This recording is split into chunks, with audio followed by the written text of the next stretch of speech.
Hello and welcome to this Racing Post Bloodstock Postcast. I'm Martin Stevens. I have my colleague James Thomas here with me. This week we are discussing the pedigrees of the leading candidates for the Derby and Oaks at Epsom this week, and hopefully doing so in some detail. James, you looking forward to the classics? Yeah, very much so. Yeah, I mean, the Derby's arguably the highlight of the flat racing calendar, isn't it? And certainly one of the most significant races from a pedigree point of view. So, yeah, very much so. Oh, yeah, there's only 2 or 3 days I really look forward to in the year for racing, and that's the Derby, the Guineas, and the lArc. Where should we start? We'll start with the Derby and the 2 supplemented stars, starting with Sir Dragony, who won the Chester Vase by 8 lengths. I wrote where after he won in the Racing Post that he has a pedigree tailor-made for the Derby. Yes. Do you agree? I mean, it would be hard to disagree, wouldn't it, given that he's by a Derby winner in Camelot, who won the race in 2012.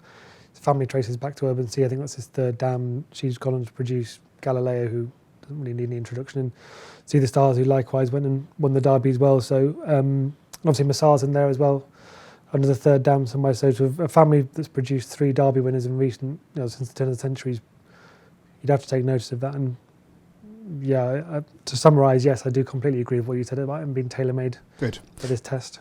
So going back over some points there that you made. First of all, from the second crop of Camelot, what do we make of the start that Camelot's made to his stallion career? I think he'd be hard-pressed not to be positive on what he's done so far. 3 Group or Grade 1 winners, an Irish Derby winner in Latrobe, and obviously now this colt, who looks hugely exciting given that he's 2 from 2 and did it in the manner of a really good horse at Chester last time. So, I mean, on Camelot, yeah, like I say, it has to be very sweet on him. He's had a Group 1 winning 2-year-old. He's had a classic winner. I think he's done everything you would have expected of him at this stage. Would you agree? Yes, and Camelot brings the influence of his sire Mangia to bear in the Derby. Yes. Mangia has the record equalling number of Derby winners. 4. 4. Yes. Can you name them? Motivator. Yes. Authorised. Yes. Pour Moi. Yes. And Camelot himself. Camelot himself, there you go, yes. And then And of obviously course, you had Wings of Eagles, who sort of... by Pour Moi. Yes, who furthered the line's success Yes. at Epsom. Exactly. So the Mangia part is a huge tick, and then there's several more ticks in the distaff pedigree of Sir Dragony, starting off his dam Sparrow, who's by Oasis Dream. She was actually a 6 furlong winner and even placed over in Sprint Company at 3. She'd be one of the speedier members of the Urban Sea clan, wouldn't she? Wouldn't put you off, though. You think Camelot will mitigate the... Well, I mean, you've got stamina there from Camelot, and then Sparrow, Oasis Dream, and Out of All Too Beautiful, who is a sister to Galileo. So although, she was a 6 furlong winner herself, and Oasis Dream had influence for speed, there's plenty of stamina there on the distaff side, and, married with Camelot. I mean, obviously, we saw him, stamina clearly wasn't an issue at Chester, and I see no reason why it would be an issue at Epsom. I suppose the thing with him is ground. People are talking about, will he act on quicker ground? But, I mean, given the influences of Camelot, given the influence of Oasis Dream, there's nothing that suggests to me that he won't be just as good, if not better, on good or quicker ground. And it's worth reiterating just how influential Urban Sea has been in the pedigrees of Epsom Classic winners. So I totted up and I made it 7 recent Derby winners that she appears in the pedigrees of, as the dam of Galileo and See the Stars, obviously. Galileo is the sire of New Approach, Rule of the World in Australia. New Approach was the sire of Massar last year. See the Stars for the sire of Harzand. And to boot, Massar had a double dose of Urban Sea in the distaff side as well. She's just absolutely extraordinary. Yeah. So Dragony, another sign of things to come as well, being inbred 3x3 to saddle as well. I think that's something we'll probably be seeing a lot more of. And the form side, you're not worried that it was a flash in the pan, or that Aidan O'Brien himself has proved to be fallible by not quite identifying his talent earlier? I don't quite subscribe to the notion that he didn't identify his talent earlier. I mean, given his pedigree, it stands to reason that he would progress with age, so the fact that he didn't run at 2 wouldn't worry me massively, and he knew he was good enough to enter in for the race at Chester. So it's not like, you've heard a lot of people talking about how they didn't even know he's in the stable. Well, someone made an entry for him in a registered Derby trial, so he's not flown under the radar at Medaglia DOr quite as much as some people are making out. So, no, I mean, like I said, there's beyond the inexperienced thing, there's not many holes in Sir Dragony's profile, really, is there? No, exactly. There's not really much to knock.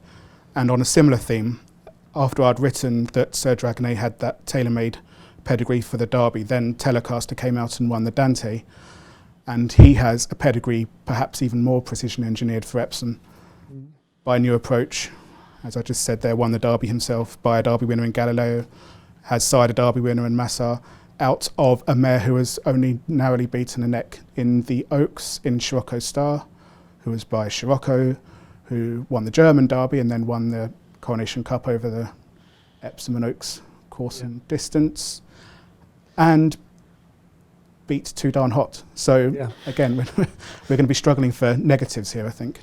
Yeah, definitely. I mean, it's interesting, isn't it? I mean, I, for one, spent a long period of the winter poring over the Derby entries, looking through pedigree, looking through form, looking through stats, trying to figure out which was going to be the one. And then, lo and behold, here we are a few days before the race, and it's two colts that were only added to the field less than 24 hours ago. So, much like a lot in your life, just a complete waste of time, wasn't it?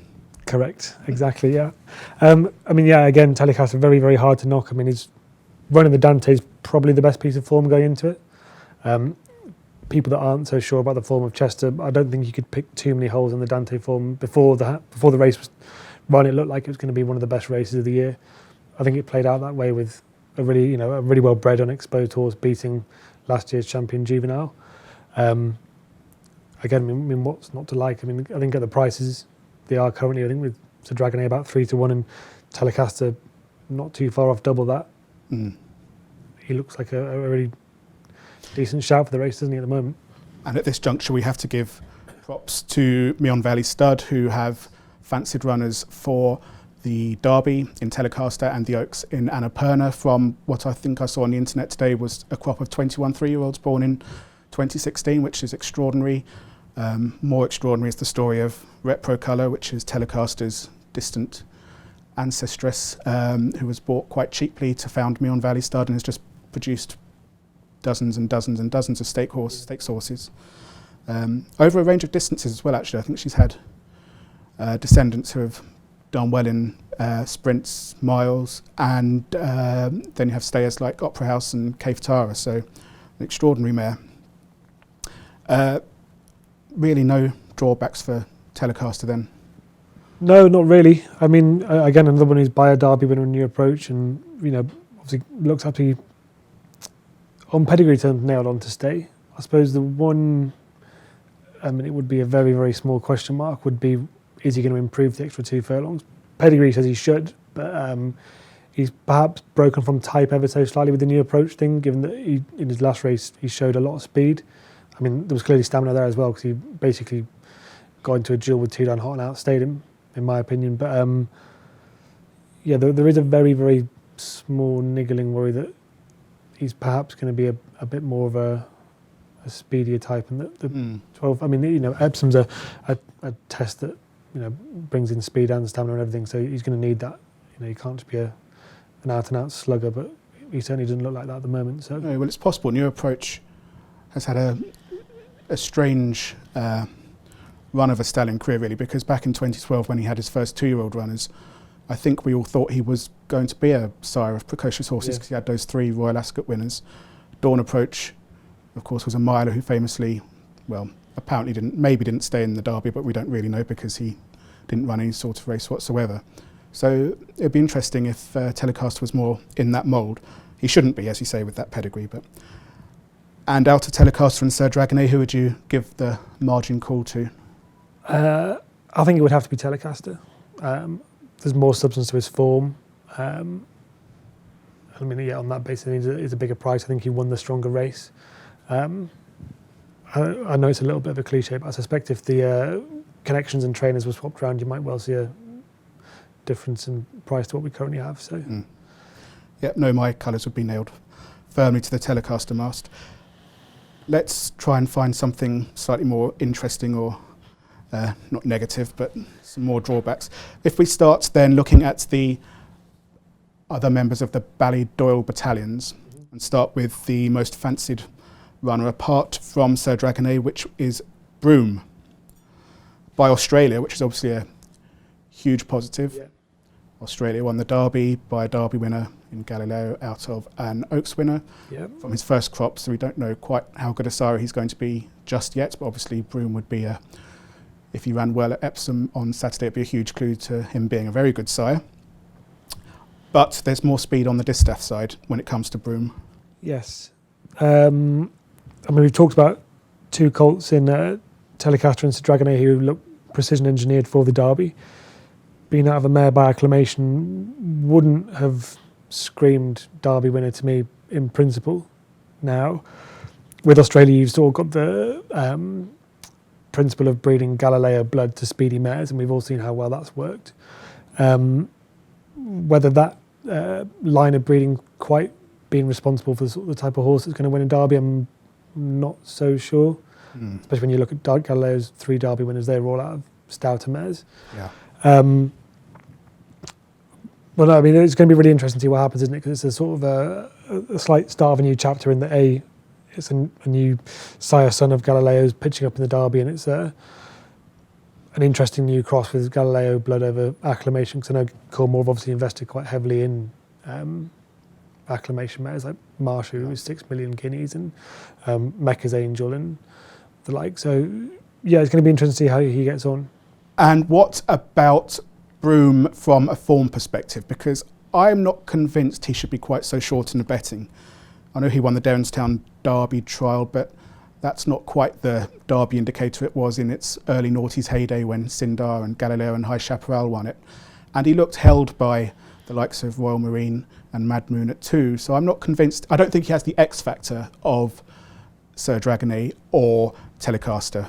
No, I would, I know it's a bit boring, but I would completely agree with you there. I mean, his first run back at 3 was really impressive, albeit against opposition that you would have to imagine aren't going to be up to winning a Derby. I think he beat Sovereign by about 8 lengths, and Sovereign's a 33 to 1 shot, which even that price seemed a little bit on the stingy side, really. And then he was more workmanlike last time out. Yeah, he wouldn't be for me. I mean, there's enough kind of question marks there surrounding his pedigree, surrounding his form, that as you've just summarised, he's not quite got the sort of sexy profile of Telecaster or of Sir Dragony. And I think in a race like the Derby, it is the ones with a bit of a wow factor that tend to come to the fore. Whereas he's clearly very good, but probably not quite as good as not a 5 or 6 to 1 shot or whatever he's currently trading. Not in my book anyway. Back to the Ballador battalions then. Anthony van Dyke, who is by Galileo from a speedy family, the type that we were just talking about. Yeah. How do you think this will come out then? Stay? Is he good enough? I in my mind, I would sort of view Broom and Anthony van Dyke in quite similar terms, in that they're bred along similar-ish lines, and that it's that kind of Galileo over, I know Broom's by Australia, but it's Galileo over a sort of fast mare. Will he stay? Yeah, probably. I mean, we've seen before with Galileo that he, imparts enough stamina that these horses do stay. Is he going to be his absolute best at 12 furlongs? I would have a slight doubt over that. I mean, there are some really, really speedy horses in there. I mean, half brother to a Group 1 winning sprinter in New Zealand, isn't he? In bounding. And again, he was another one that in the listed Lingfield Derby trial, I wasn't blown away. I mean, he did it easily enough, but it was, I would say, workman-like enough compared to the likes of Sir Dragony and Telecaster. And again, he was beating horses who would be, biggish prices were they to turn up at Epsom. So, yeah, I mean, admittedly, his juvenile form's very good. Yeah, I like that. He's behind Corto and some of those good 2-year-olds last year. But again, another one at the price he is, and given what he's shown so far this year, and given the elements that are contained within his pedigree, I would be more lukewarm on his chances than I would some of the others. I really have to question if Aidan O'Brien thought that Anthony van Dyke was a superstar and a leading Derby candidate, whether he would have sent him to the Lingfield Derby trial in the first place. That's traditionally not been where he's aimed as real superstars, I think his previous winners are things like Nevis and Kilimanjaro, who didn't turn out to be celebrities, did they? No. So another one who has a slight question mark over the pedigree, because he is from a speedy family, although he's by Galileo, who can do miracles, as we know, in pedigrees. Biggest problem is obviously that he's a bay son of Galileo, and only Galileos can win the Derby. It's obviously being facetious, but it is actually the way it's played out so far with Australia, New Approach and Rule of the World all being chestnuts. Yep. On to another Bay Galileo, this one more from a staying family, Japan, who was one of the leading fancies over the winter. Yes. Well, the research I already spoke about, which you've very kindly referred to as a complete waste of time, the fruits of those hours spent trawling through pedigrees and form, the pin ended up on Japan, and he was the one that I kind of, 6 months ago I would have thought, right, I can see him being Ballydoyle's number one hope. There were sort of rumours around the winter that he was something special, and I suppose it says something about him to a degree that Ballydoyle or Coolmore were willing to go to 3.4 million guineas for his full brother at last year's Tattersall's October Buck one. He himself cost 1.3 million guineas. Everything out that mare makes huge amounts. Yeah, it does. They're absolute stunners. Yeah. But now he sort of finds himself third or fourth string from Ballydoyle, which, I presume that's on the basis that the other horses have come out and won recognised trials, whereas he ran in the Dante behind Telecaster and finished fourth. Yeah. Which isn't incredibly encouraging, is it? No, he's got work to do to reverse the form with Telecaster and Surfman, who was another place ahead of him. The one thing I would say with him is, I was at York that day, and I'd be staggered if he didn't improve for the run quite significantly in terms of fitness. He may not have improved enough in the last 16 days to make him a Derby winner. It may be later in the year that we see more from him, but as I say, I'd be staggered if there wasn't a bigger performance in him. And given his pedigree and given his trainer, and I suspect the Derby would have been high on the agenda. So and there's an Epsom Classic pedigree Clearin there, as he is a brother to Secret Gesture, who was second in the Oaks. So the pedigree is sort of proven around Epsom. So a tick from the pedigree point of view. Yeah. Half a tick maybe from the form point of view. Yeah, his form at 2 was, all you could hope for a horse bred along those lines. I thought his run at the Dante was respectable without being any better. But as I say, having seen him in the flesh and having seen his conditioning, the other horses in there had with the exception of 2 Down Hot, all the horses that finished in front of him had a fitness edge. And if not reversing it, I can certainly see him getting a lot closer to those that finished in front of him at York. Yeah, you hope anyway for your... I hope, yes, for my... Just rattling through some of the other Aidan O'Brien horses who are naturally all well bred, because they are, most of them, bred by Coolmore from Galileo or expensive purchases. Circus Maximus, who is by Galileo out of the disqualified Group 1 winner Dunstall. Fourth in Vertum Futurity last year, which worked out very well in the end with Magna Gracia, and Phoenix of Spain finishing first and second, and even the third. Western Australia has won a listed or a Group 3 race. Yep. Obviously very well bred, but... Yeah, the Derby traditionally is a sort of tricky race to have a really, really, from a pedigree point of view anyway, there's so many well-bred horses in there. We've seen it with other years, haven't we, with Wings of Eagles, who, Aidan O'Brien throws 6 or 7 darts at the board, and one of the real sort of rank outsiders flies home and does all the fancied stablemates on the line. But it's always worth having a few shekels on an Aidan O'Brien outsider, I think. From a pedigree point of view, and even from a form point of view, you'd be hard pushed to say he absolutely couldn't win. Yes, he doesn't have the pressing claims as some of the others, but that's why it's the Derby. That's why it's such a good race, isn't it? Because you end up with horses in there like that who are well entitled to run well or possibly even win despite not being the... And similar comments apply to Cape of Good Hope, who is Galileo, brother to Highland Reel, who won the Coronation Cup at Epsom, and a brother to Idaho, who finished third to Harzand in the Derby, won the Blue Ribbon Trial earlier in the season. Another one who doesn't have outstanding form claims, but has a pedigree that might make you think, it might be worth an each-way punt, just as a shot to nothing. Yeah, similar comments apply to him and Circus Maximus, and that they have pedigrees that well entitled them to be very serious contenders, but the form claims possibly aren't quite as pressing as... Actually, the ultimate each-way bet, because he is arguably the best bred in the contest, and he is, crucially, a chestnut Galileo, is Norway, the brother to Rule of the World, and half-brother to Duke of Marmalade. But another one who maybe the form doesn't really make you scream that you should have a big bet on him, but might be worth a saver. Okay, going away from the Ballydoyle horses, what do you make of Bangkok?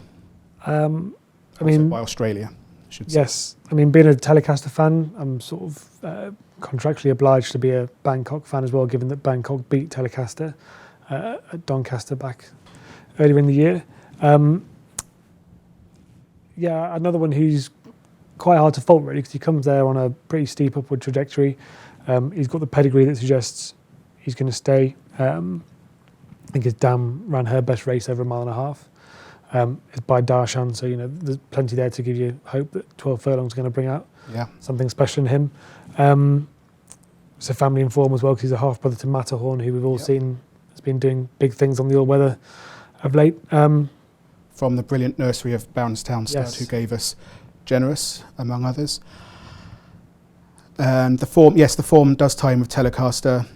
The form was slightly let down, not in that race, but when he ran at Sandown, and Technician came out and didn't run incredibly well at Chester, but we maybe can forgive him. Yeah, I think you could probably, that just wasn't his running, was it? I don't think. So, another one who's quite easy to like, really. I know he was very, very highly thought of over the winter, even before he had won his maiden. Yeah, well, there's a big word from him before he made his debut, and then I think he ran into Sangarius, and he kept bumping into horses that actually ended up being really good to this, despite the fact that he didn't win it too.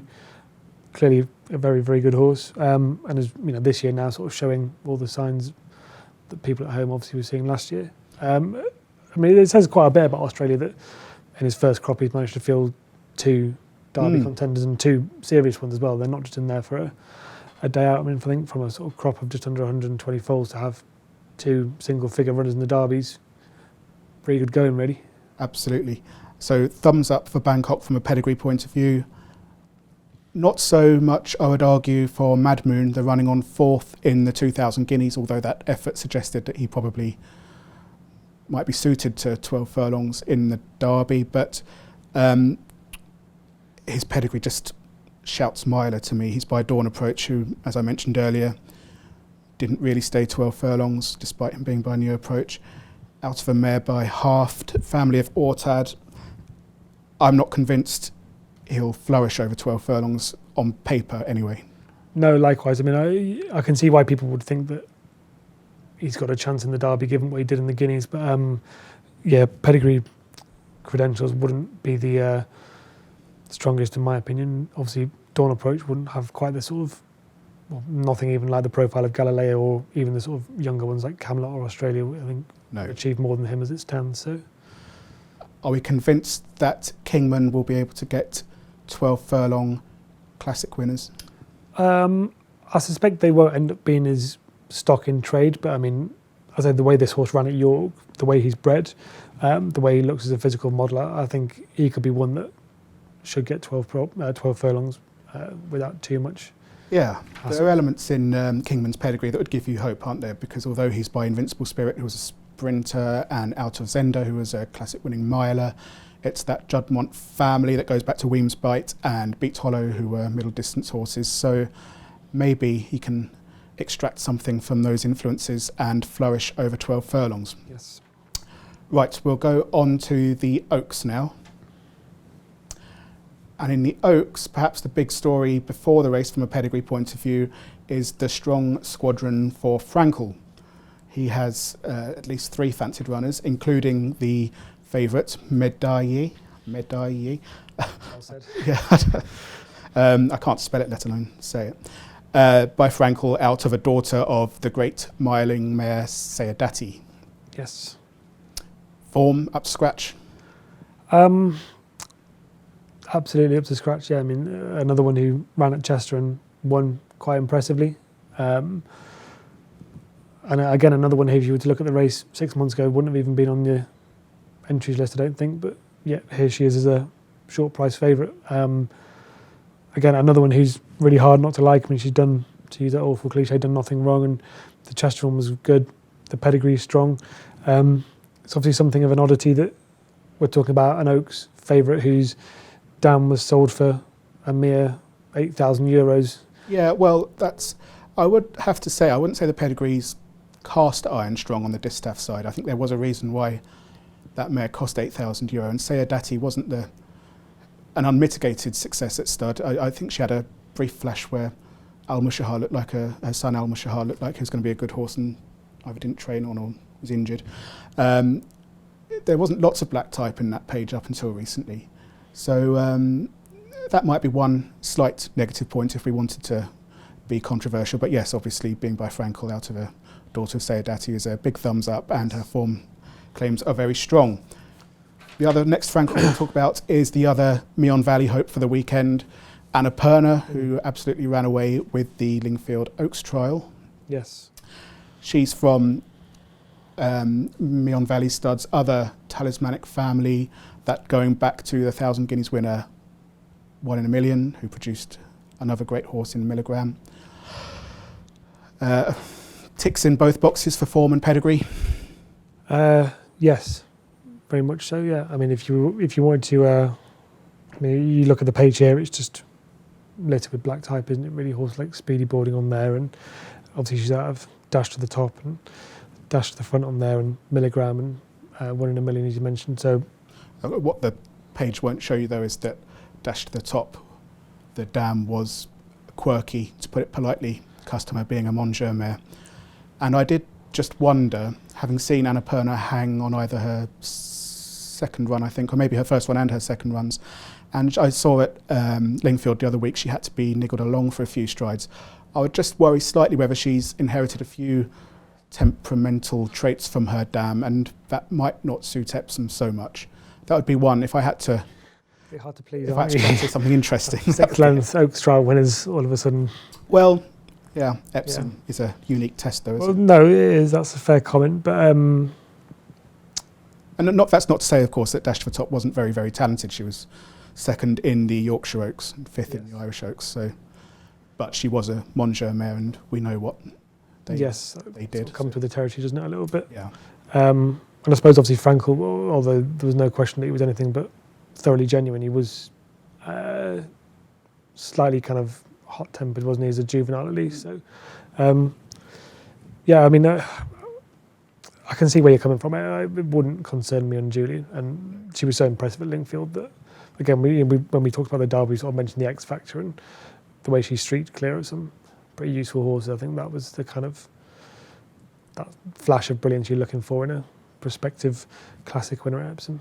And if she were to win the Oaks and then Sir Dragony won the Derby, it would be a big double for Sadler's Wells inbreeding. Yes. Another Frankel, one which I particularly like, I think actually my favourite out of the 3 Frankels, is Francolina, Haskeman Valiant Stud's representative, out of our obsession by Shamadal.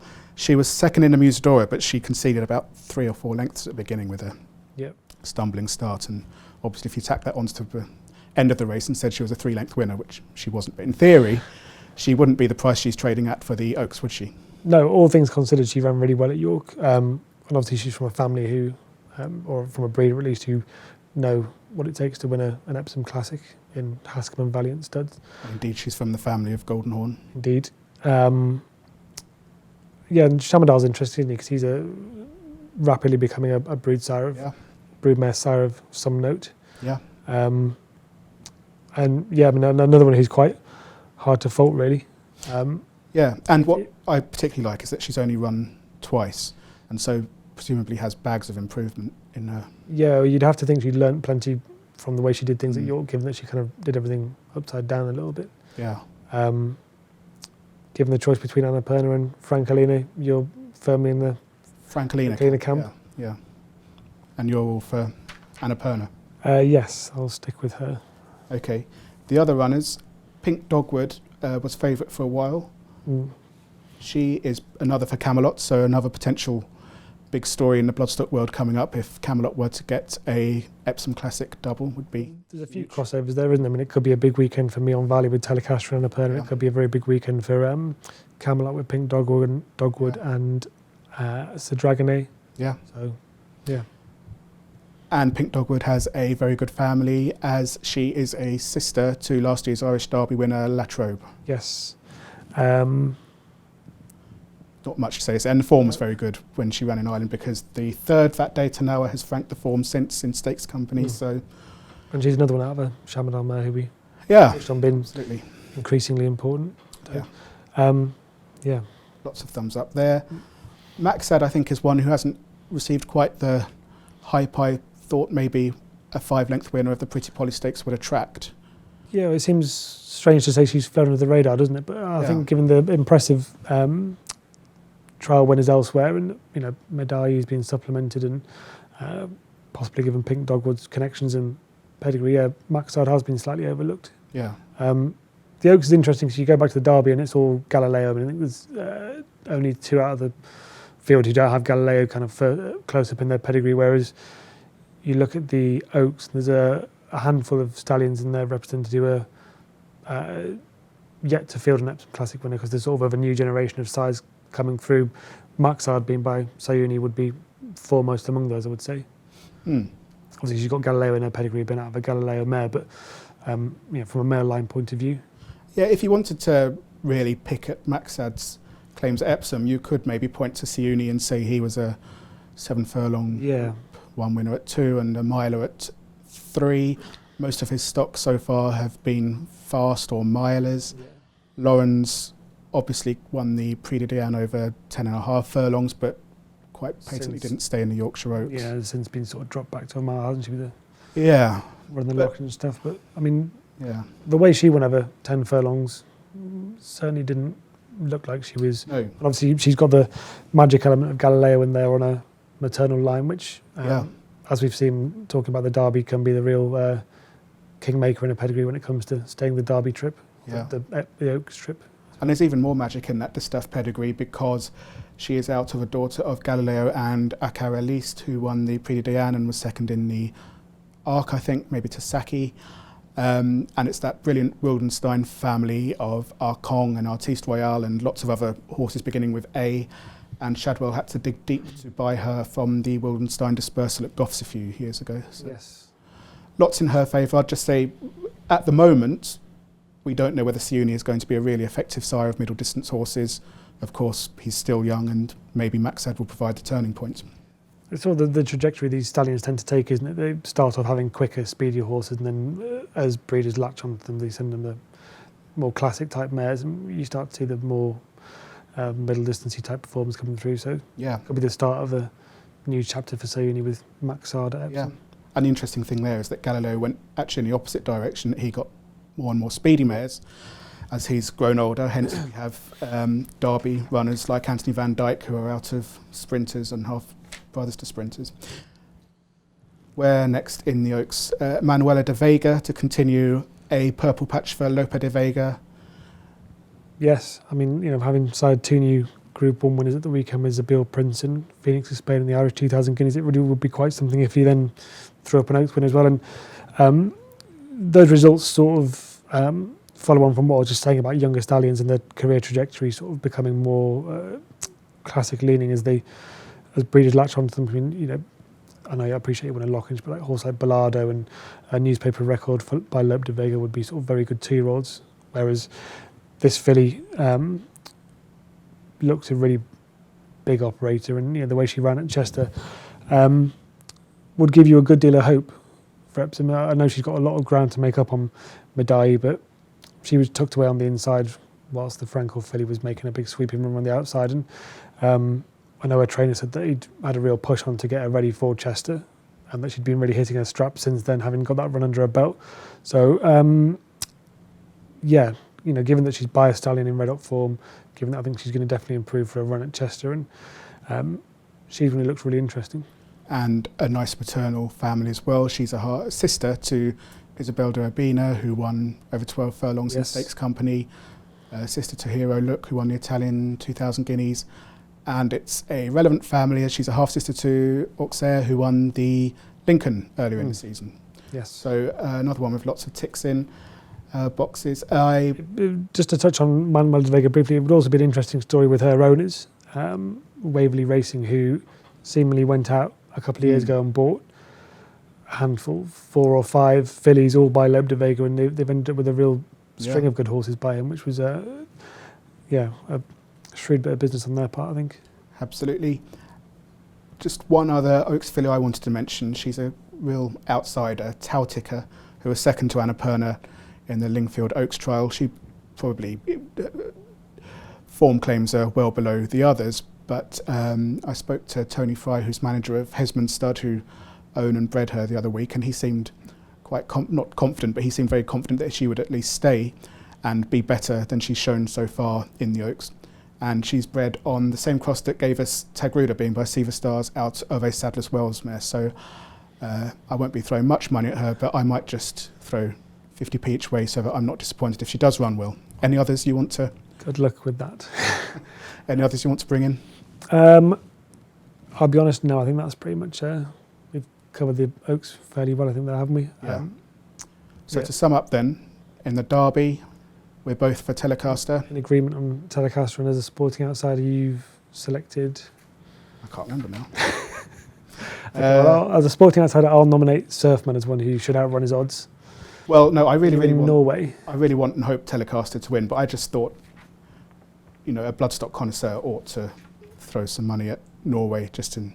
Because he's a chestnut, son of Galileo. Because he's a chestnut, and he is a brother to a Derby winner. Yes. I hope Telecaster and Dragony both put up really big runs and give us an exciting race. On the slightly negative side, and there we had our doubts about Anthony van Dyken and Broom, maybe because they're female families, lean more towards speed. On the Oaks front, we are in different camps, but both going for Frankel fillies. I'm all for Francolina, and you were for Annapurna. I suppose as a little bit of an outsider would be Manuela de Vega, although she's not a huge price. No, and I will be wasting my money on Tautica. I wouldn't encourage others to necessarily do so, but you can if you like. Not many negatives in the Oaks really were there. Maybe Maxad being by Siuni being a question mark, if not a negative. Otherwise, it'd be hard to crib many of the pedigrees in that race. Yeah, I mean, it's a classic, isn't it? So there aren't going to be too many in there that you'd really turn your nose up at completely. Okay. Are you going to Epsom? Unfortunately not, no. No, neither am I. But I'll be watching on TV and writing up the race afterwards. I prefer watching it on TV so that... I shall look forward to reading that. Sincere. Okay, many thanks for watching the Postcast. We'll be back in a few weeks' time.